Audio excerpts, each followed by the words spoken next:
In this video, I will show you how to fix no enhancement tab in sound settings on Windows 10. So click on Start, type Device Manager, open Device Manager. Now in here expand sound, video and game controllers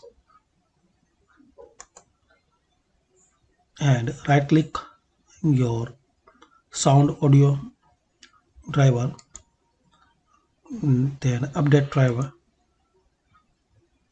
Select browse my computer. Now select let me pick from a list of available drivers. Now in here select high definition audio device. Now in here select high definition audio device. Then click on next. It will ask permissions, so click on yes. Now close it